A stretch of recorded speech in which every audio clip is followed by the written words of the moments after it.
Good evening and welcome to this special Google Plus Hangout for St Andrews Golf Magazine.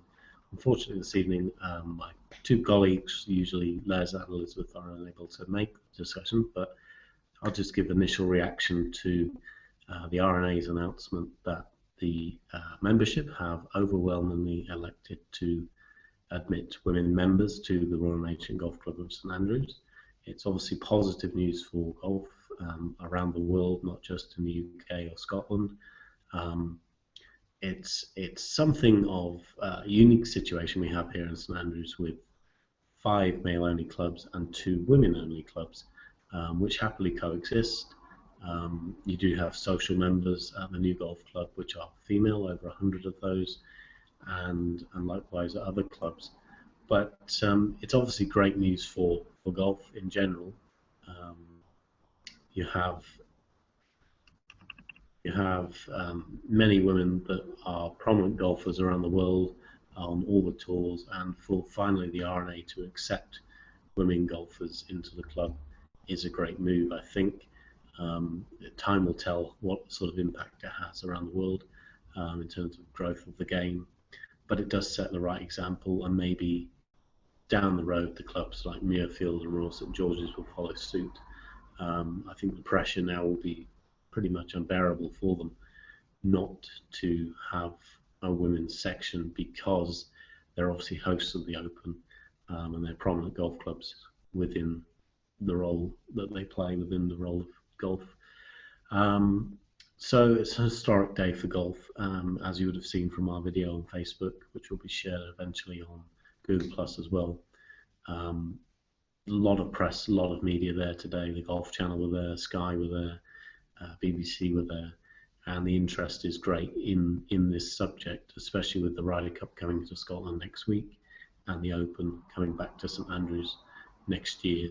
The timing obviously is meant for today, and obviously a big day in Scotland with the referendum and the vote for independence, which will be decided over the coming hours. And so it could be a historic week for Scotland going into next week as well. But it's certainly a big moment for the R&A. It's a move in the right direction of being an accepted force in the game of golf in terms of equality. It sends out the right messages, and it makes St Andrews more famous now for the right reasons in terms of having a mixed sex club, which is so prominent, and hopefully down the road the other clubs will follow suit. Just a little bit about St Andrews Golf Magazine coming up. The latest edition, somewhat delayed, but it will be out over the weekend, previewing the Ryder Cup and the Junior Ryder Cup. We have an interview with the amateur champion Bradley Neal, and we also have a preview of the Dunhill Links, which is in 2 weeks' time. We speak to Brandon Grace, 2012 champion, who reviewed last year's tournament, and we'll give you news of an exhibition coming up in the next 3 weeks in St Andrews, relating to 30 years of golf, sponsored by Dunhill in St Andrews. We also preview the World Hickory Open, which we are a media partner of, and we'll be at the gala dinner on the Monday, and then the 2 days of the tournament at Panmure Golf Club. And we have all the news from St Andrews, including reaction to the announcement tonight, all the results from the local clubs, including the Bing Crosby tournament, the Town Match, the St Andrews Senior Open, and plenty of other events as well. And so yeah, we're excited about this edition. It should be our biggest edition yet.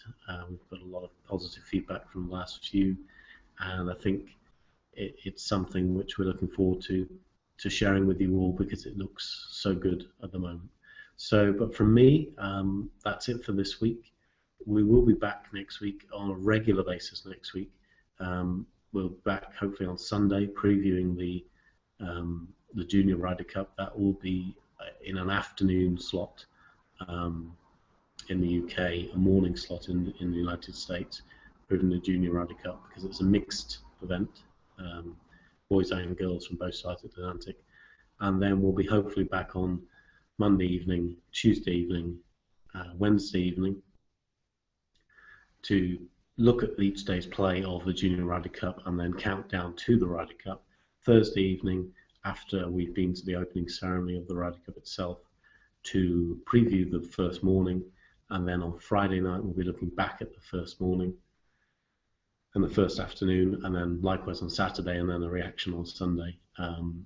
So we'll be very busy next week, and hopefully you'll be able to join us for our many shows. But from me tonight, that is good evening, and we'll see you next week.